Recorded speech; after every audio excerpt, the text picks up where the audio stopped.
our history books, through our great American rags to riches stories. Stories of individuals who started off with nothing and with a combination of hard work and opportunities became giants in this nation ripe with the fruit of success for all those willing to reach for it. This dream is quietly inspired within the values and ideals which we hold dearest to our heart. Ideas like equality, respect, liberty, and freedom.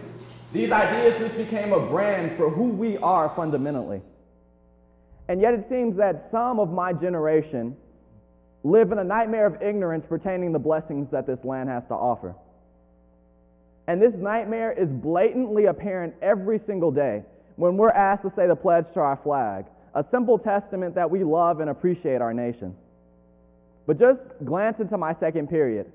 Listen in and hear my voice alone, telling America that I still love her, showing America that I still care. Now, ironically, most of my peers would rather text their lovers how much they love them or show how much they care about the most recent music trends. Now, whatever happened to make a generation refuse to stand up and honor the very country that they live in? You know, whatever happened to national pride, to patriotism? Let's look at this as opening our school books so that we can first find out exactly what is patriotism. Next, we'll gather our study group together and we'll look and see why is patriotism disappearing in this generation. Thirdly, we'll look at the pitfalls of falling asleep in class, of some in my generation falling asleep on America. And finally, we'll receive our exam and we'll answer the all-important question of how do we bring back civic participation and patriotism in my generation. Now, Microsoft Student defines patriotism as a fervent love of one's country. However, how many hours of a day do any of us actively spend loving our country? And how do we even show this love anyway? Now, the most common patriotic activity is the flying of the American flag. And moreover, that makes certain sense. See, flags and patriotism are connected through their common relative of war. Now, flags actually originated as banners held aloft on swarming battlefields by war chiefs or their aides to let the soldiers know where their leader was. The flag symbolized that their leader was still alive and inspired them to continue fighting. And even today, patriotism tends to surge when a nation is in a war on the threshold of fighting one. And at these moments, it serves a distinct purpose of building national power and strength through unity, especially in the face of a universal enemy. I mean, any group, a group of friends to nation states, understands the worth of unified resolve against an outside threat. Now, in Carter columnist Tamin Ansari, he puts it this way, quoting, "Imagine if you and your friends were attacked by bullies. You set aside your differences and you stand as one. That's a given.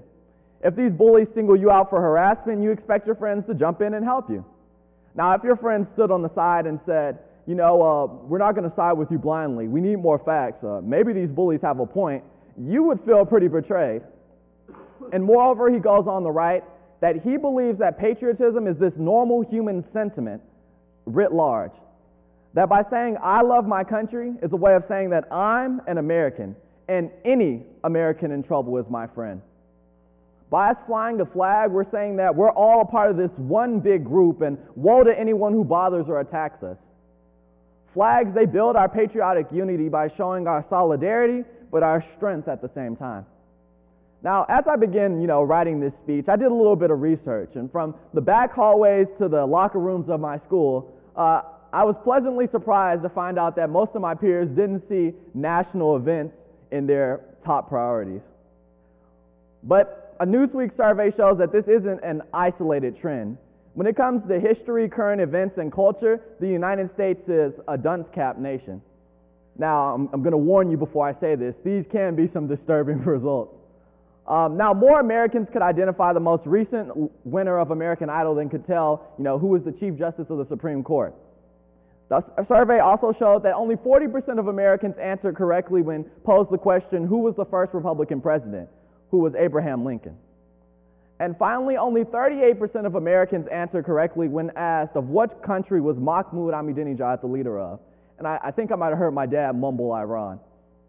So it seems that the burden doesn't just fall on us. It seems that all of us are ignorant in this area. But more importantly than that, it's perfectly clear to me that my generation isn't patriotic because we don't even know what we would represent in the first place. And you can't expect my generation to be patriotic when we don't understand or know anything about the country to which we're pledging. More than that, it's impossible for us to appreciate or honor institutions and practices which we know nothing about. Now, if we go on, we can see that this lack of understanding leads to its own vices, which can be summed up with one simple idiom. You snooze, you lose. Now, America is a country that's largely based on ideas of civic participation. I mean, just imagine if we were having a trial and no American decided to serve as a juror. Even more, with America being a nation where the populace hires and fires the 536 people, Congress plus the president, who in a large part determine our political destiny and direction as a people, it is of no question that choosing our leaders is of paramount importance. And it kind of scares me a little. It fills my heart with some nervous dread when I see some in my generation with such a numbing apathy towards our civic duties. And if we take this example of, say we have a group of 300 individuals, and only 50 individuals participated in the political process, then it only takes a simple majority of 26, which is 1 plus the half of 25 of the 50, to determine who would be the leader for that entire group. If we do some further math, we can see that that 26 is only 9% of the original 300. So if we combine this aforementioned apathy in some of the people in my generation with maybe a politically ambitious group, we could see that the singular fear of our founding fathers, that a democracy could be manipulated and controlled to, albeit democratically destroy itself, very well could happen. And an example from history supports this. Now, Hitler and the German Nazi Party didn't attack the democracy or seize control of the capital to gain power. Hitler became dictator through a simple vote in parliament, supported by the German people. And with some of our generation's ignorance in the political systems of America, it only makes the path to the abdication of rights that much easier to slip upon. So in this pressing matter lies more than just, flag waving or singing of patriotic songs. We lie in this matter. Our nation, our ideals, our people, our very survival lies in the weight of this.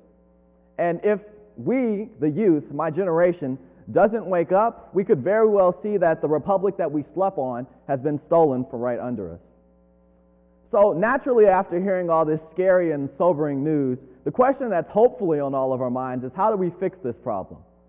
How do we improve knowledge, incinerate apathy, and invoke patriotism in my generation? Well, first, we lead by example.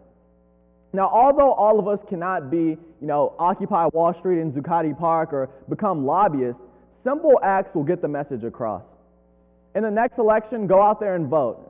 If a particular candidate inspires you, volunteer for his campaign. If an issue bothers you, write to your representative or senator.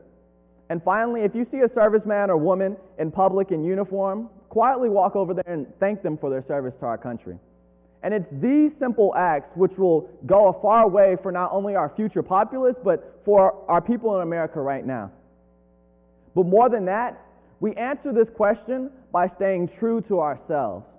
Now, historian Stephen Ambrose of Harvard University once wrote that American soldiers proved themselves against Hitler Nazi troops not because they were better or stronger, but because they were raised in a democratic society. Because instead of taking orders and following orders blindly, they grew up believing in the worth and the weight of their own opinions and making their own decisions. And personally, I agree with Mr. Ambrose.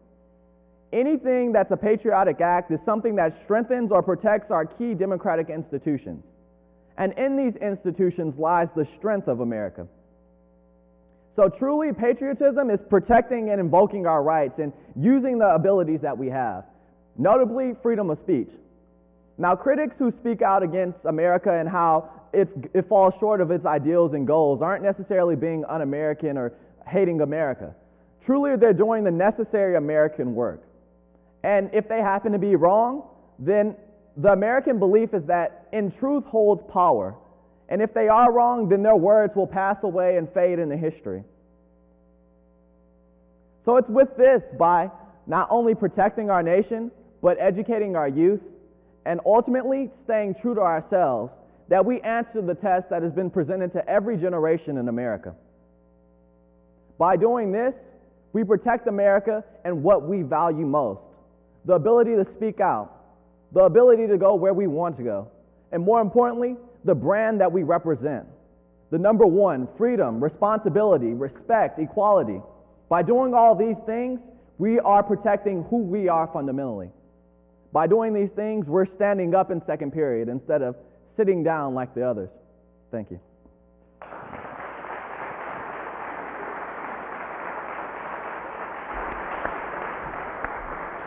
Thank you.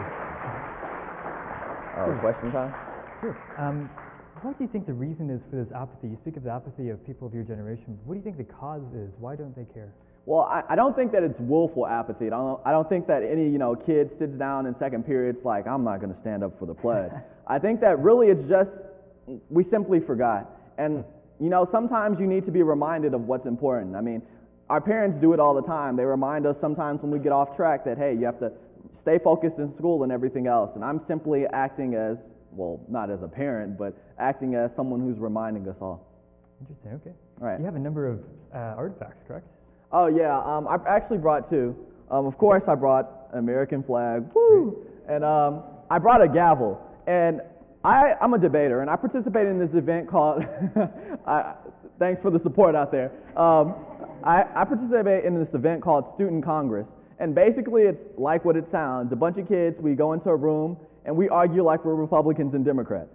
And so, but really, in this room and in this event, I learned truly what America was about. I learned that America is more than just some nation where everybody can do what they want, but it's a nation where, in this gavel, it holds not only order, but it holds the ability for us to debate as well. Because it keeps control of debate, which is kind of an oxymoron. But it shows that America is a place where we inspire these kind of things, where people can talk about what they want to talk about, they can do what they want to do, but also the government will protect those kind of things. Yeah. Oh. Thank you. Thank you.